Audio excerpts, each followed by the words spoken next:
this. Well, I feel that you're very passionate, and certainly you're a great orator and very, very educated and know your history, so I commend you for doing what you're doing, Matt. Let's talk about the state of Connecticut. What is the state of Connecticut's position with regard to Columbus?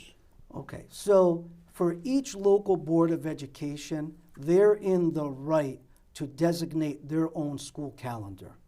So really, it's a town-by-town, city-by-city decision. Right now, along the shoreline here in Connecticut, most school districts still celebrate Columbus Day. But some have been in the process of changing it to Indigenous Peoples Day. I believe New London is one of them. That is correct in the school system. Norwich has Indigenous Peoples Day. Stonington has Indigenous Peoples Day on its calendar. Is that replacing Columbus Day? That is replacing Columbus Day. So the Italians are forgotten? The Italians are forgotten. So the Italian American Defense League and all those major Italian organizations, we have a solution. We believe that Native Americans, indigenous people, they deserve their recognition and should have their own day. But we also believe that Italian Americans, it should be equity by addition, not equity by subtraction, taking it away from the Italian Americans. The Native American Guardians Association, we reached out to them to ask them if they would agree with that position. And they said, "Dear Mr. Guarneri, on behalf of our national organization, we support your proposal to maintain the current Columbus Day holiday and designate another day to celebrate Indigenous Peoples Day. We believe that all races and historical figures should be celebrated for their contributions to our nation." Who was that to, man? I'm sorry. So this was written by Tony Henson, president of the Native American Guardians Association, to the Italian American Defense League. As you know, the only historical context for Indigenous Peoples Day to be on Columbus Day is to be the anti-Columbus holiday. Why not? And I believe it should be up to the local Native American groups to decide, but why not choose a date in local Native American history that is meaningful to designate for those local tribes? Another solution is to celebrate it in August on World Indigenous Peoples Day as designated by the United Nations, or on Native American Day, which is the Friday after Thanksgiving. And if school districts did that, it would incur no additional cost for a day off to the district. And it would really be more in tune with Northeastern Native American history. And you're telling me that the power is in each individual town's Board of Education to make this decision? That is correct. They are charged with designating their own calendars. All right, so to follow up on that, education-wise, the story that you're telling me is not the story that's being taught in the school systems around here to the children. How could that happen? How did that happen? And is it wrong? The way Columbus history is being taught, it is wrong. We went from an oversimplification of Nina, Pinta, and Santa Maria to Columbus is a murderer, rapist, genocidal maniac, and conquistador, and none of which is true. You know, when Christopher Columbus arrived in the Americas, he was looking for a new trade route to Asia, which at that time they called the Indies. He was looking for the Great Khan of China. So when he got here, he wanted to set up trading posts. And Carol Delaney, an anthropologist, she spent 10 years of her life writing Columbus and the quest for Jerusalem. And his goal was to find a new trade route to Jerusalem. He was a Christian. He did believe that for the second coming of Jesus Christ, that Jerusalem had to go back into the hands of Christians.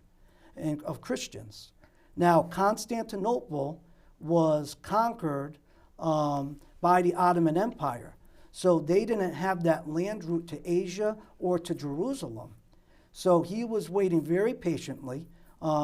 King Ferdinand and Isabella, they were trying to push the Moors, the Muslims, out of Spain, and they also were trying to push the Jews out of Spain. So while Columbus was waiting for that to happen, he actually stayed at La Rábida with the monks. That's why you see him wearing the monks' robes in so many of the paintings and depictions of him. So anyway, he was a patient man, and he actually took some of the Jews that were expelled from Spain as some of his crewmen on the ship.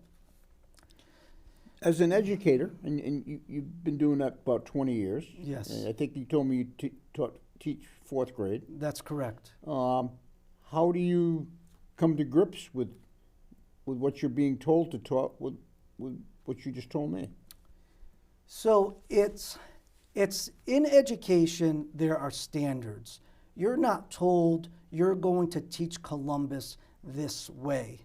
And for some grade levels, exploration, Columbus, the interaction of old world and new world, that's not even in the curriculum for certain grade levels. So you might generally, as an educator, know, okay, Columbus Day, Indigenous Peoples Day is coming, so I'm going to teach my students something about it.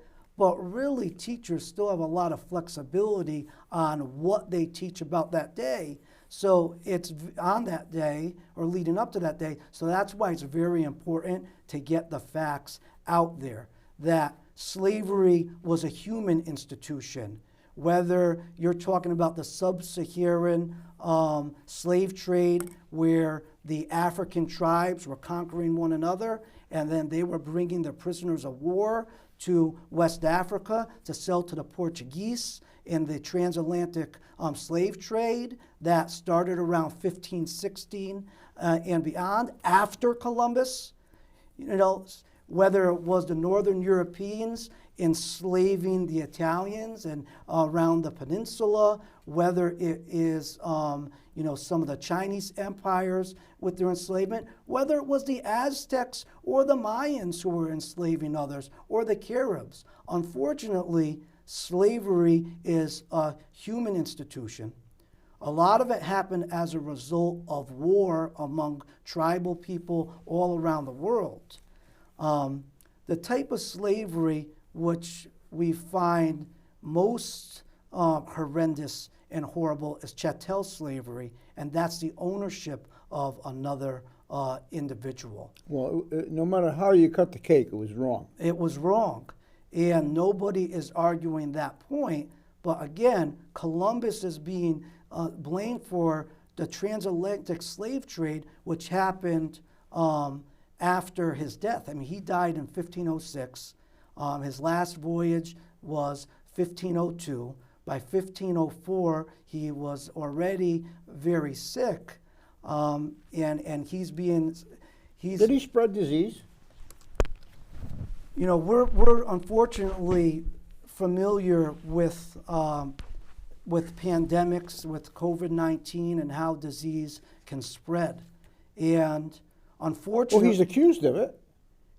Well, I think that's when people might be accusing him as being a genocider, but the unintentional spread of disease, as far as I understand the definition of genocide, is not genocide. The Northern Europeans, the English, the French, they came from the north in North America. So disease spread from the north all the way down south. You would have to assume that when the Spaniards and the Native Americans interacted, there was some disease that was spread. There was even disease spread from the Native Americans to the Spanish explorers. Many of the Native American groups were polygamous in the Caribbean, and unfortunately, many of the Spaniards didn't listen to Columbus's direct orders, and some of them were either sleeping with the Native American women or raping the Native American women, and hence the spread of disease that occurred. But again, it was invisible.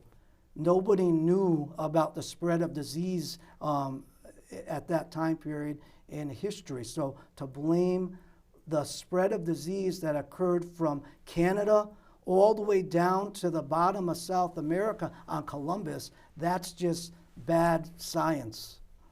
Tell us about the author Rafael Ortiz. Yeah. What is his story? Yeah, so Rafael Ortiz is of Puerto Rican descent, and he kind of felt like me at some point in his life where he needed to get the bottom of what was going on with Christopher Columbus and why there were so many misconceptions about him. And he went on a journey. He reads Spanish, and he was able to take all of the old historical documents and read them in Spanish. And he wrote the book Christopher Columbus the Hero. He also has a book on Christopher Columbus written in Spanish. And one of the most meaningful parts of this book is Bartholomew de las Casas. When was that written, Matt? This was written within the last 10 years. All right, so Samuel L Morrison, he was the great historian of naval history. He wrote a book around the 1940s. That's one I recommend. Carol Delaney, the anthropologist, she spent 10 years retracing his steps. She wrote Columbus and the Quest for Jerusalem. And Rafael Ortiz, he takes every misconception about Columbus and he counters it with the primary sources. And Bartolome de las Casas, he was called the defender of the Indians. So this is one of the closest accounts you could get. But even he was after Columbus. And Bartolome de las Casas, though he was a critic of the Spaniards, he was very fond of Christopher Columbus. So think about that. Yeah, he said that Columbus was good-natured, kind, daring, courageous, a pious man. God had endowed him good judgment, a sound memory, and eagerness to learn. As a God-fearing man, he must have avoided exaggeration. He was the most outstanding sailor in the world. Christendom is greatly indebted to him. He was well-mannered, handsome. He was a church-going man. When you think of the legacy of Christopher Columbus and what happened, de las Casas, he wrote, "We command that the aforesaid Indians and all other nations which come to the knowledge of Christians in the future must not be deprived of their freedom and the ownership of their property, even though they are outside the faith of Christ." So here you have a religious man, a Christian. Think about how progressive that is for that day. Just like Christopher Columbus was advocating for the natives, Bartolome de las Casas said that even if you are not Christian, you still have human rights. This was progressive for that time, and all of the freedoms that we have today, they came from this type of progressive thought that really came out of the later Middle Ages. So there's a lot of good that came out of this interaction between the old world and new world. We can't only look at the negatives, and nobody here is trying to take away from the fact that Native Americans and all of their diverse cultures, that the American government has broken every treaty that they ever made with them. But you can't peg that on Christopher Columbus. Matt, we only have a few minutes left. Yeah. First of all, tell me about your appearance on Lee Elsie's show. I listened to the show. It was very, very, you were very good on it, and Lee was great as well. Did you have a good time there? What are your thoughts? I had a great time on the show. It's time that we get the word out on what really happened. Are you making progress getting the word out? We are making the progress that this is a collective group of Italian Americans who feel that we are champions of the cause. And how much resistance do you meet on the road to your quest? I feel that this is all about education. It's not about disrespecting anyone. I don't feel that anybody is trying to. I believe there's a lot of good intent on all sides, and unfortunately, as part of the diversity, equity, and inclusion movement, one of the easy targets, what's considered the low-hanging fruit for being anti-racist, is going after Columbus Day. With 1 minute left, why weren't the people arrested that defaced the statue? Was there a legal maneuver that they hid behind?